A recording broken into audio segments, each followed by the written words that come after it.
In 68 AD, the most powerful man on earth ran through the dark with no shoes on. No guards, no servants, no Senate escort, just a 30-year-old man stumbling through back roads outside Rome, hiding his face, listening for horses. 12 hours earlier, he had been emperor. Now the Senate had voted him a specific death: to be stripped naked, locked in a wooden fork, and beaten with rods until he stopped breathing. He couldn't do it. He couldn't face it. So he pressed a blade to his own throat, and his hands shook so badly that a secretary had to help him finish. His last words: "What an artist dies in me." Not "what a ruler," not "what an emperor," an artist. That sentence explains everything about how Rome lost a dynasty that had ruled for 100 years. But it doesn't start with the fire, it starts with money. Most channels won't cover what comes next. This one will. Subscribe. In October of 54 AD, Emperor Claudius ate a plate of mushrooms at dinner. By morning, he was dead. The palace moved fast. Before sunrise, the Praetorian Guard, the only military force inside Rome, marched a 16-year-old boy to their barracks and declared him emperor. His name was Nero Claudius Caesar Augustus Germanicus. He had not fought a single battle. He had not governed a single province. He had never commanded troops. He was emperor because his mother, Agrippina the Younger, had spent a decade engineering it. She had married Claudius. She had convinced him to adopt Nero over his own biological son, Britannicus. And when the timing was right, she served the mushrooms. At least, that was what Rome whispered. No trial, no evidence presented, just the timing and the result. Nero took the throne. Agrippina stood behind it. And for the first 5 years, something unexpected happened. Rome functioned. Nero's tutor, the Stoic philosopher Seneca, and the Praetorian prefect Burrus essentially ran the government. Taxes were reviewed. Provincial governors were held to account. The Senate was consulted on legislation, something that had become a formality under Claudius. The treasury was healthy, the borders were stable. Nero gave public speeches written by Seneca that emphasized justice and restraint. But behind the rhetoric, there was a problem the public couldn't see. Nero did not care about governing. He had been raised on Greek poetry, music, theatre, and competition. He practiced the lyre for hours. He studied vocal technique. He composed verses and performed them for small audiences of courtiers. None of this was illegal. None of it was unusual for a wealthy Roman, but Nero wasn't wealthy. He was emperor, and the distinction mattered because the Roman treasury was not the emperor's personal fortune. It was the financial engine of an empire that stretched from Britain to Syria, that paid 300,000 soldiers, that maintained roads and aqueducts and grain shipments across the Mediterranean, and Nero was starting to treat it like a personal account. The spending was still small: banquets, performers, gifts for favorites, but the trajectory was visible to anyone watching. Seneca was watching. Burrus was watching. And so was Agrippina. Agrippina had put Nero on the throne to control him. When she realized she couldn't, she made a threat. She began publicly supporting Britannicus, Claudius's biological son, the boy Nero had displaced. Britannicus was 14. He had a legitimate claim, and Agrippina was signaling to the Senate and the Guard that she had the ability to replace one emperor with another. In February of 55 AD, at a dinner banquet, Britannicus took a drink, convulsed, and collapsed. He was dead within minutes. Nero told the room it was an epileptic seizure. The body was cremated that same night before dawn in the rain. No physician examined the body publicly. No inquiry was held. The ashes were buried without ceremony. Britannicus was 14 years old. The Senate said nothing. The Guard said nothing. Agrippina said nothing, at least not publicly. But the calculus shifted. Nero had demonstrated something that even Agrippina hadn't fully anticipated. He was willing to eliminate threats at the dinner table, in front of witnesses, and dare anyone to object. Agrippina's position changed overnight. She was no longer the power behind the throne. She was a liability, someone who knew too much. who had her own alliances, and who had just seen what her son would do to a blood relative. For the next 4 years, Nero gradually stripped her of influence. Her guard detail was removed. She was relocated from the imperial palace. Her allies in court were reassigned, but Nero didn't stop there. In 59 AD, Agrippina was invited to a festival at Baiae on the coast near Naples. Nero was affectionate. He embraced her publicly. He gave her a specially designed boat for the journey home. The boat was engineered to collapse at sea. It did, but Agrippina survived. She swam to shore. When Nero received word that his mother was alive, he sent soldiers. They found her in her villa. According to the historian Tacitus, when she saw the swords, she pointed to her abdomen and said, "Strike here. This is where Nero came from." They killed her. Nero told the Senate she had been plotting against him and had taken her own life when the plot was discovered. No one believed it, but no one acted. And that was the pattern that would define the next 9 years. Nero removed a constraint. Rome absorbed the shock, and the absence of consequences encouraged the next removal. His first wife, Octavia, the daughter of Claudius, was exiled on false adultery charges, then executed. Her head was sent to Nero's new wife, Poppaea, as confirmation. Burrus died in 62 AD, possibly poisoned, though the sources aren't certain. He was replaced by Tigellinus, a man whose loyalty to Nero was absolute, and whose interest in governance was non-existent. Seneca, seeing the direction, asked permission to retire. Nero granted it, but kept his estates under surveillance. By 63 AD, every person who had restrained Nero's spending, challenged his judgment, or represented an alternative center of power was either dead, exiled, or silenced. The treasury was now entirely in Nero's hands. And then, in July of 64 AD, Rome caught fire. The fire started near the Circus Maximus, in the shops and stalls packed between the stadium and the Palatine Hill. It burned for 6 days. Then it reignited and burned for 3 more. When it was over, 10 of Rome's 14 districts had been damaged. 3 were completely destroyed. Hundreds of temples, thousands of homes, entire neighborhoods of the densest city in the ancient world, gone. The scale was staggering, and the question that consumed Rome was immediate. Who started it? The historian Tacitus, writing roughly 50 years later, records 3 theories that circulated at the time. The first, it was an accident. Rome was a city of timber-framed buildings, narrow streets, open flame cooking, and summer heat. Fires were common.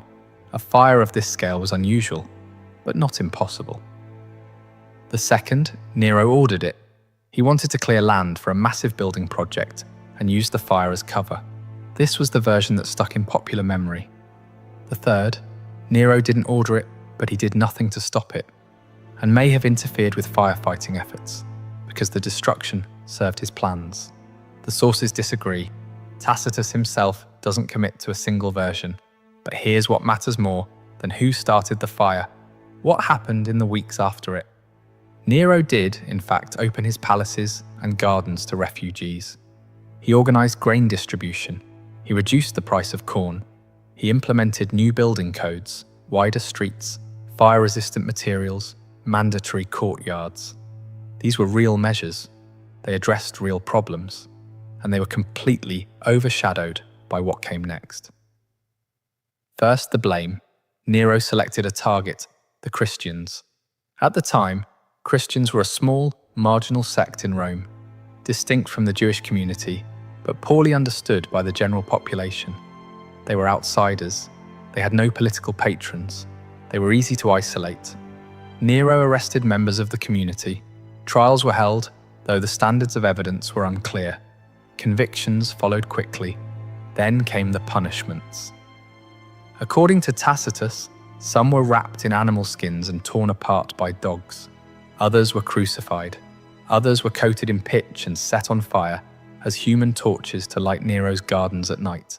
The public spectacle was meant to redirect anger away from Nero and toward a visible enemy.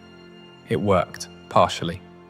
The rumours about Nero's involvement in the fire continued, but the immediate political crisis was contained. The executions achieved their short-term objective, but the fire also created something Nero hadn't planned for: an opportunity. The heart of Rome was now empty, and Nero intended to fill it. What Nero built on the ruins of the fire was not a reconstruction project. It was the Domus Aurea, the Golden House. The scale needs to be understood in physical terms. The complex covered between 100 and 300 acres of central Rome, depending on which ancient source you follow. For comparison, the Roman Forum, the political, religious, and commercial centre of the entire empire, occupied roughly 5 acres. Nero's private residence occupied more space than the public heart of Roman civilization. The main building had over 300 rooms. None of them appear to have been bedrooms. The structure was designed for entertaining, display, and spectacle. The walls were covered in gold leaf.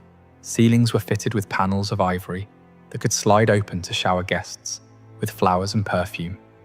The main dining room featured a rotating mechanism. The ceiling turned continuously, mimicking the movement of the heavens.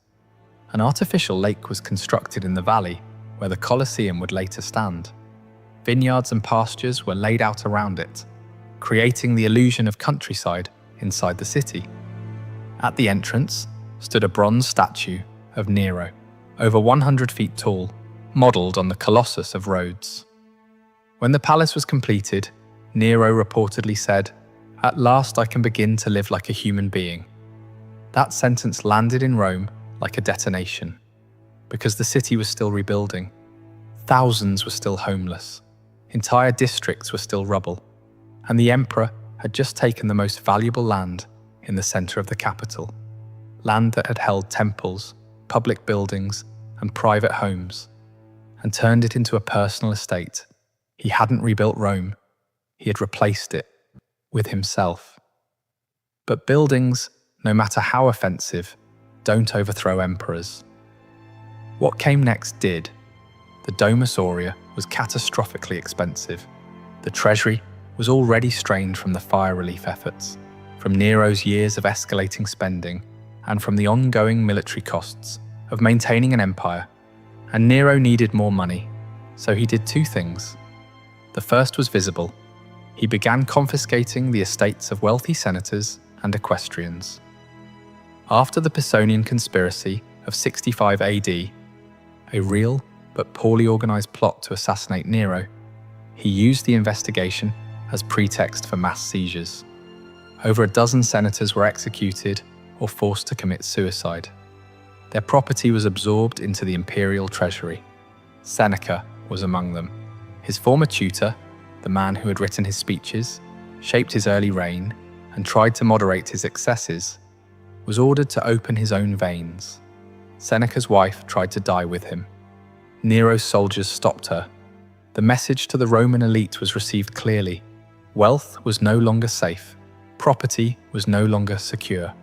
Proximity to the emperor was no longer protection. It was exposure. But the second thing Nero did was invisible, and it was far more dangerous. The Roman denarius was the foundation of the imperial economy. It paid the legions, it settled debts, it moved through trade routes from Britain to India. Provincial taxes were assessed in denarii. Military bonuses were calculated in denarii. Grain prices were denominated in denarii. For over 200 years, from the time of Augustus through the reigns of Tiberius, Caligula, and Claudius, the denarius maintained a silver content of roughly 95 to 98%. This consistency wasn't accidental. Augustus had understood that Rome's ability to project power depended on soldiers trusting that their pay would hold its value. A legion in Syria and a legion in Germany had to believe the same coin was worth the same amount. Nero changed this. In approximately 64 AD, the same year as the fire, Nero reduced the silver content of the denarius from roughly 97.5 to 93.5%. He also reduced the weight. The coins looked almost identical to the old ones. The imagery was the same, the lettering was the same. Only someone weighing or assaying the metal would notice the difference. That was the point.